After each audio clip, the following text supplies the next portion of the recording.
존경하는 신학팀 교사 선생님들 안녕하세요. 저는 본당소년부를 섬기고 있는 김병철 강도사입니다. 이번 시간에는 기독론에 대해서 알아보는 시간을 가지려고 합니다. 주님의 은혜 가운데 귀한 시간이 되시기를 소망합니다.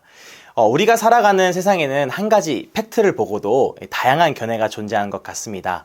오늘날뿐 아니라 예수님을 만나고 알게 된 사람들도 매우 다양한 반응들을 했습니다. 우리가 잘 알고 있는 성경 속의 인물들은 거의 다 예수님을 잘 믿는 사람들이었습니다. 그들 중에는 예수님에 대해서 말해준 저자들이 있죠. 이 4명의 성경 기자, 마태, 마가, 누가, 요한은 각자의 환경과 상황, 그리고 개인이 가진 독특한 성품과 성질과 그리고 습득한 지식들을 토대로 각기 예수님에 대해서 기록했습니다. 그래서 우리는 그것을 오늘날 사복음서라고 부르기도 하고 또한 공관복음서라고 부르기도 합니다. 이 공관복음이란 하나의 시각으로 기록된 복음서라는 뜻을 가지고 있습니다. 저는 이것을 마치 연필이나 기둥의 내면을 보는 것과 같다고 생각이 들었습니다. 보는 방향에 따라서 다르게 보일 수 있지만 서로 같은 물체를 바라보고 있다는 것이죠. 그러므로 같은 것을 다른 방식으로 이야기하고 있는 것입니다. 이렇듯 예수님에 대해서는 다양한 견해들이 존재합니다. 그런데 이 다양한 차이들에 대해서 우리는 어떻게 하면 어린 성도들에게 잘 설명할 수 있을까요? 어린 성도들에게 예수님은 어떤 분이신가요? 예수님이 누구신가요? 라고 설명할 때 어떻게 하면 좀 더 쉽게 이야기할 수 있을까요? 이는 초대교회 성도들이 어떤 고백 위에 살았는지 살펴보면 너무나도 좋을 것 같습니다. 그리고 그것을 어린이 성도들에게 알려주는 게 필요합니다. 초대교회 성도들은 물고기 모양으로 예수님에 대해서 설명했습니다. 물고기 모양? 이라고 말씀하시면서 의아해할 수도 있을 것 같아요. 이것은 예수님의 제자들에게 익숙한 것을 가지고 예수님에 대해서 설명했던 것입니다. 자신들의 원래 직업인 어부와 관련된 것입니다. 어부에게 가장 익숙하고 친숙한 물건은 무엇인가요? 그것은 바로 물고기입니다. 바로 어부의 목적이 물고기를 잡는 것이었기 때문입니다. 이런 설명은 마치 우리 어린 성도들에게 그들의 눈높이로 예수님에 대해서 설명하는 것과 같습니다. 우리가 교회 처음 나오면 복음 팔찌 같은 것으로 어린 성도들에게 예수 그리스도의 복음을 설명하잖아요. 그와 같은 것입니다. 그래서 초대교회 성도들이 물고기를 나타내는 단어인 헬라어 익투스를 사용해서 예수님에 대해서 설명하는 것이죠. 저는 어렸을 때 기독교 백화점이나 그리고 서점에 가면 항상 궁금해했던 것이 있습니다. 바로 기독교인인데 십자가가 아닌 물고기 모양의 상징을 가지고 있다는 것이죠. 기독교인의 상징적인 의미는 십자가뿐인 줄만 알았는데 그것이 아니었습니다. 그래서 저는 이 모양을 보고 이 문양이 무슨 뜻인지 물어봤던 적이 있습니다. 그때 선생님은 저에게 이렇게 대답해 주셨어요. 그건 그냥 기독교를 상징하는 모양이야 라고 이야기해 주셨습니다. 어렸을 때 저의 이 반응은 사실 잘 이해는 가지 않지만 그냥 넘어갔던 것 같습니다. 후에 이 모양의 뜻을 알게 되었습니다. 이 문양의 뜻은 이렇습니다. 익투스, 바로 물고기였던 것이죠. 그 안에 있는 내용은 첫 번째 글자를 따서 예수님, 그리스도, 하나님, 아들, 구원자라는 단어를 조합한 것입니다. 각각 이 단어들을 상징하는 약자의 조합으로 익투스, 물고기라는 그들만의 은어, 상징을 만들어서 설명한 것이죠. 사실 초기 기독교의 시대는 박해와 핍박이 빈번한 시대여서 그들만의 은어가 필요했던 것 같습니다. 이를 조합해서 말하면 예수 그리스도 하나님의 아들 구원자라는 뜻을 가지고 있습니다. 우리 어린이 성도들을 만나서 예수님이 누구인가요? 라고 설명할 때 또는 어린이 성도들이 질문할 때 우리는 대답할 부분이 이제 생기게 되었습니다. 바로 초대교회 성도들이 대답했던 것과 같이 익투스라고 대답하는 것입니다. 예수님은 그리스도시고 하나님의 아들이시고 우리의 구원자이십니다 라는 고백이 있기를 간절히 소망합니다. 그러나 이런 고백에 있어서 완성된 것이 기독론이 아닙니다. 어떤 정보의 전달도 이 시간이 흐르면 흐를수록 왜곡되거나 다르게 전달될 때가 많이 있죠. 한 가지 문제가 생기게 됩니다. 바로 정보의 올바른 전달이 끊어지게 되는 것이죠. 초대교회를 시작으로 예수님을 직접 목격한 사람들이 이제는 없어졌고 믿음의 2세대, 3세대들이 등장하게 되는 것입니다. 마치 우리의 부모님들의 신앙생활 뒤에 다음의 세대가 나와서 신앙생활하는 것과 같은 것입니다. 예수님에 대해서 다양한 견해들이 생기기 시작되는 것이죠. 제가 지금부터 말씀드리는 4가지는 잘못된 이야기들입니다. 첫 번째는 이런 이야기들이 있었습니다. 어떤 사람들은 예수님이 전적으로 인간이다 라고 말하는 사람들이 등장합니다. 이를 에비온주의자라고 말하는 사람들이 있었고요. 또 어떤 사람들은 전적으로 하나님이다 라고 이야기합니다. 이는 예수님이 죄악된 인간의 몸을 입고 입을 수 없다라는 생각을 가지고 있는 것입니다. 어떤 사람들은 이것을 가리켜 가현설, 도케티즘이라고 부릅니다. 가짜로 왔다, 가짜로 보여졌다라는 의미를 가지고 있죠.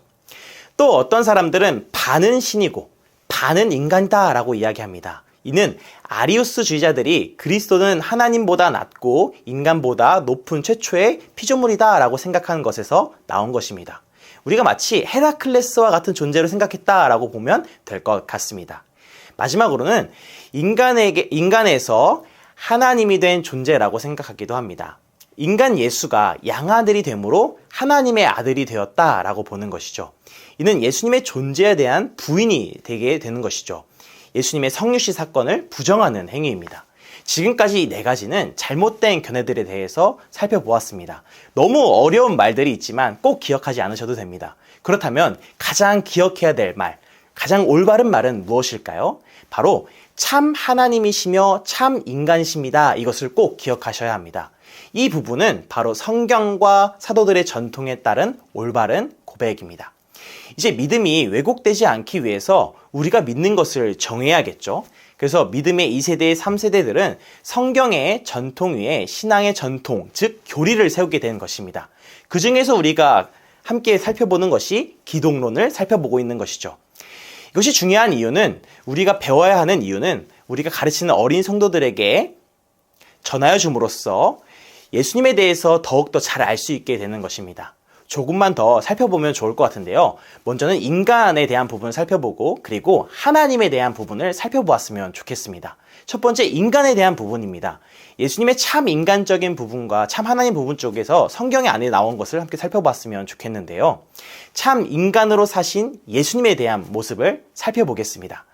예수님은 누가복음 2장 52절 말씀을 보게 되면 지혜와 키가 자라면서 하나님과 사람에게 더욱 사랑스러워 가셨음을 말씀하고 있습니다. 이는 예수님이 인간의 발육 과정을 다 겪으셨다라는 것을 알 수 있죠. 또 예수님은 우리와 같은 모든 감정들을 가지고 계셨어요. 슬픔이라든지 기쁨이라든지 분노, 놀라움, 두려움, 긍휼과 같은 모든 감정들을 다 느끼셨습니다. 아이들에게 설명할 때에도 예수님은 전적으로 우리와 같은 모습을 하셨다라고 설명해 주면 좋을 것 같습니다. 그러면 아이들이 예수님은 언제 슬퍼했어요? 라고 물어볼 것 같아요. 그때 여러분들은 대답해 주시면 좋을 것 같습니다. 그것은 바로 성경의 말씀을 보게 되면 나사로의 죽음에서도 슬퍼하시기도 하셨고, 예수님은 죄인들과 세리들과 함께 식탁 교제를 하시면서 즐거워하시기도 하셨다라는 것을 알려주면 좋을 것 같습니다. 또 무엇보다도 예수님이 참 인간이시라는 것을 성경에서는 증언하고 있어요. 고린도전서 15장 3절 4절 말씀을 보면 이렇게 말씀하고 있습니다. 내가 받은 것을 먼저 너희에게 전하노니 이는 성경대로 그리스도께서 우리 죄를 위하여 죽으시고 장사 지낸 바 되셨다가 성경대로 사흘 만에 다시 살아나사 라고 말씀하십니다. 예수님의 죽음은 참 인간으로서의 죽음에 대해서 성경은 이야기하고 있습니다. 그러면 이제 우리는 참 하나님에 대한 모습을 성경 가운데서 찾아보면 좋을 것 같습니다. 성경 여기저기에서 예수님에 대해서는 계속해서 이야기하고 예언하고 있습니다. 구약에서는 예수님이 메시아라는 것을 예표하고 있죠. 또 신약에서는 예수님이 세례를 받으실 때 이런 소리가 하늘로부터 있기도 했습니다. 제가 말씀을 읽어드리겠습니다. 하늘로부터 소리가 있어 말씀하시되 이는 내 사랑하는 아들이요 내 기뻐하는 자라 하시니라. 아멘. 하늘의 소리는 하나님의 음성으로 예수님이 하나님의 아들이 되심을 증거하는 것입니다. 하나님이신 예수님을 스스로 증거하는 모습을 우리는 이곳에서 볼 수 있죠. 또 예수님을 직접 만났던 제자들도 예수님이 하나님이심을 고백하고 있습니다. 예수님의 첫 번째 제자인 베드로는 이렇게 이야기합니다. 시몬 베드로가 대답하여 이르되 주는 그리스도시요 살아계신 하나님의 아들이시니이다. 마태복음 16장 16절 말씀. 아멘. 그리고 무엇보다도 예수님은 스스로가 자신이 하나님이심을 나타내는 수많은 표적들을 우리에게 보여주셨습니다. 사랑하는 선생님들, 이번 1강에서는 예수님이 누구이신가에 대해서 배웠습니다. 우리 이 긴 강의에서 두 가지를 꼭 기억하면 좋을 것 같습니다. 먼저는 초대교회 제자들처럼 익투스, 이것을 기억하면 좋을 것 같습니다. 예수님은 그리스도시고, 예수님은 하나님의 아들이시고, 예수님은 우리의 구원자이십니다. 이것을 기억하시면 좋을 것 같고요. 나머지 한 가지는 바로 예수님이 참 인간이시고 예수님이 참 하나님이시다라는 것을 기억하는 저 여러분들 다 되시기를 소망합니다. 그럼 이 강에서 뵙도록 하겠습니다.